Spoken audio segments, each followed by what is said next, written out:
اور اب ہے جی عید کے چاند کا مسئلہ. پچھلی دفعہ جو فواد چودھری صاحب نے کہا تھا عید الفطر پر، تو اس پر تو جو انہوں نے کہا وہ صحیح نکلا. اس مرتبہ جو ہے اب رویت ہلال کمیٹی جو ہے وہ ایک دن آگے عید کو لے گئی ہے، جبکہ انہوں نے جو ہے 31 جولائی کو اعلان کیا تھا. فواد صاحب آپ کے پاس میں آنے سے پہلے میں چاہتا ہوں، خرم صاحب اختلاف آپ کے ساتھ، جو سیاسی اختلاف فواد صاحب کے ساتھ اپنی جگہ پہ، عید کے چاند کے معاملے پہ آپ کس کے ساتھ ہیں؟ رویت ہلال کمیٹی کے ساتھ ہیں یا فواد چودھری کے ساتھ؟ دیکھیے، دنیا کی جو بڑی آبزرویٹریز ہیں انہوں نے باقاعدہ ٹیبلز پبلش کیا. آپ اگلے 50 سال دیکھ سکتے ہیں کہ دنیا میں، صرف پاکستان میں نہیں، دنیا میں کس جگہ کون سا چاند نظر آئے گا اور کتنا نظر آئے گا. تو ہمارے پاس جب سائنس موجود ہے تو ہمیں اس سے استفادہ کرنا چاہیے. دین کا احترام اپنی جگہ پر ہے، لیکن پورے پاکستان کو اکٹھا کرنے کے لیے اگر ہم ایک بہتر طریقہ کار، ایک منطقی طریقہ کار رائج کر سکتے ہیں تو اس کو ضرور فالو کرنا چاہیے. تو یہ جو فواد صاحب کہہ رہے ہیں پھر یہ درست ہے؟ ٹھیک ہے، ٹھیک ہے، آپ ان سے اتفاق کرتے ہیں؟ جی ناز بلوچ صاحب. جی دیکھیں عامر میر صاحب، دنیا بھر میں ہوتا ہے کہ ہماری جتنے جو اسلامک ممالک ہیں، جو ہمارے نیبرنگ کنٹریز بھی اگر ہم اٹھا کے دیکھ لیں تو وہاں پہ بھی آلریڈی ان کے کیلنڈرز موجود ہوتے ہیں. اس بات میں کوئی دو رائے نہیں ہے. خرم دستگیر صاحب بھی صحیح کہہ رہے ہیں. اور بات یہ کہ سائنس اینڈ ٹیکنالوجی بہت ترقی کر چکی ہے، لیکن میں سمجھتی ہوں کہ یہ ہمارے ملک کے جو علماء ہیں، جو کئی سالوں سے جن کے ذمے یہ سارا جو ہے، جن کے رسپانسبلٹی تھی یہ چاند دیکھنا اور پھر بعد میں جو ہے اناؤنسمنٹ اس کی کرنا، آئی تھنک اس کو سب کو مل کر لے کر ایک پیج پہ آنا ہوگا. اور ان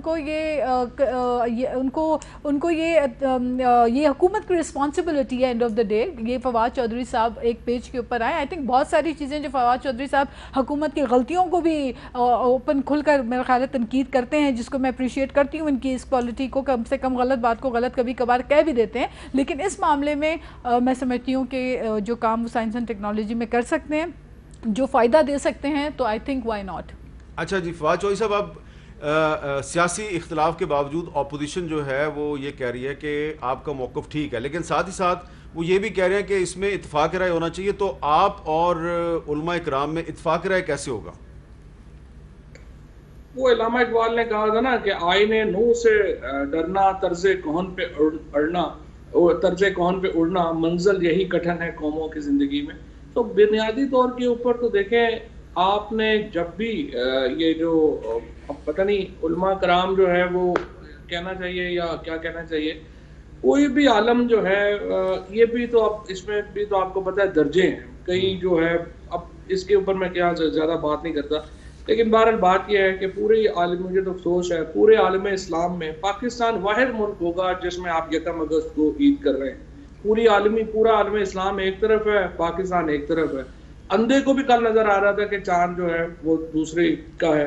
اب جہاں تک کی بجائے ایک مشاورت ہونی چاہیے، دین کا احترام لازم ہے، علماء کا احترام بھی لازم ہے. علماء کا احترام کرتے ہوئے اس کے ساتھ لے کے چلیں. مشاورت پاسبل ہے، مشاورت علماء کے ساتھ. دوسری بات یہ کہ ہم نے ایک بار نہیں 150 بار کہا ہے کہ آپ آئے. ہم آپ سے یہ تو آپ سمجھ لیں کہ یہ ہم کیوں کہہ رہے ہیں کہ یہ آسان ہے کرنا. اچھا، اور آپ بیٹھ کے طریقہ کار تو سمجھیں کہ یہ ہے کیا اور کیسے ہے. دیکھیں سالوں سال سے ایک طریقہ کار چلتا آ رہا ہے پاکستان دین میں، کا اور علماء دین کا احترام لازم ہے. چلے آج نہیں تو کل ان کو بٹھا کر ہمیں مشورہ کرنا اس پڑے. میں اپوزیشن جو ہے اس کو چاہیے کہ چلتی آ رہی ہے، آپ ایک ایسے طریقے سے ان سے مشاورت کر کے ان کو اپنے ساتھ شامل کریں. بالکل ٹھیک ہے. وہ بھی فواد صاحب یہی کہہ رہے ہیں کہ اس میں فواد صاحب ایگری کر رہے ہیں نا کہ مشاورت ہونی چاہیے، مشاورت سے اتفاق رائے ہو سکتا ہے. تو بات نہیں، وہ تو میں 150 بار پہلے بلا چکا ہوں، اب دوبارہ بلا لیں گے، پھر کہیں گے کہ آ جائیں. یہ پرابلم نہیں. پرابلم یہاں یہ ایک صرف آرگومنٹ ہے جس کے اوپر میں بالکل جو ہے وہ نہیں ماننے کو تیار. جب آپ کہتے ہیں کہ علم کا، سائنس کا، ٹیکنالوجی کا مذہب سے کوئی تعلق نہیں ہے. بالکل ٹھیک ہے. میں کہتا ہوں قرآن جو ہے وہ تمام جو علوم ہے ان کا ماخذ ہے. آپ یہ کیسے کہہ سکتے ہیں؟ آپ اینک استعمال کرتے ہیں وہ آپ حلال ہے، دوربین آپ کہہ رہے ہیں کہ حرام ہے چاند دیکھنے کے لیے. آپ یہ کہتے ہیں کہ نئی ٹیکنالوجی حرام ہے، پرانی ٹیکنالوجی جو ہے وہ حلال ہے. اور پھر یہ کہنا کہ نہیں سائنس اینڈ ٹیکنالوجی جو ہے وہ تو بالکل انٹرفیئر ہی نہ کرے، اس کا جو ہے وہ اپنا یہ بڑا مذہبی معاملہ ہے. تو ہمارا تو مذہب ہی شروع ہوتا ہے اقرا سے. ٹھیک ہے. وہ تو کہتا ہے پڑھ